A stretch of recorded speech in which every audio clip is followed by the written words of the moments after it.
you touched on something very interesting too, that the boss needs to be have some degree of self-awareness. Now, if that's not a happening thing, it is the employee who's got to have that self-awareness. Like you said, if he's yelling and starting to look purple in the face, because he's upset about something, it's not about me, it's just him playing something out.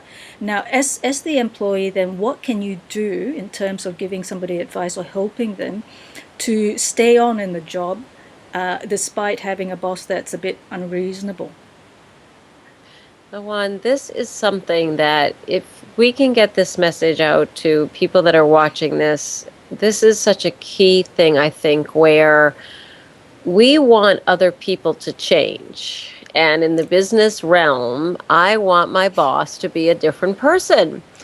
And what we have full control over is we can change our reactions to people. We can change our actions, but we are very limited in our ability to actually change that other person. So if someone's listening and says, you know what, this boss is very difficult to deal with, so what choices do I have? So there's a couple of things I would say to think about. First of all, this idea of becoming a little bit more data oriented, fact oriented. Sometimes I call it being a detective or being an interested observer. So the boss comes in and starts to yell, and we tend to get triggered, right? It's the normal response. I hate it when this guy or this gal yells at me. I want to respond. If you can know that you get triggered and instead kind of take that, okay, here this person goes again. I wonder what goes on with this guy. Wow, why does he feel the need to yell like this? I wonder if he feels like this is useful. And you almost start to have this dialogue with yourself that you're observing what's happening instead of getting really sucked into it. It's so interesting because just that lack of response that you've always given that person can oftentimes be the thing that stops them in their tracks. So that's one thing. Another thing is I call it kind of making a different story up.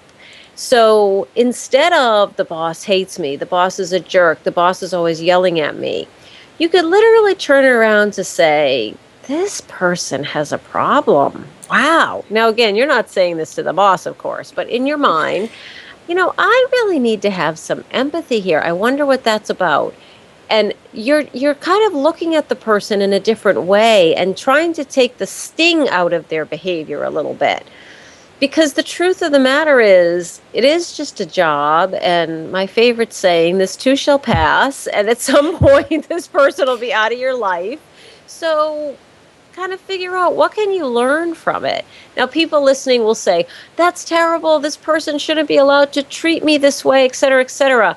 And Lawan, to that I say, you can continue to kind of have that resistance about it, but you're going to be miserable. So then you're kind of left with, well, you should just quit. But play with it for a little bit. Just see if you can approach the person differently. It's amazing how all of a sudden the emotion, the sting, will go out of the whole relationship.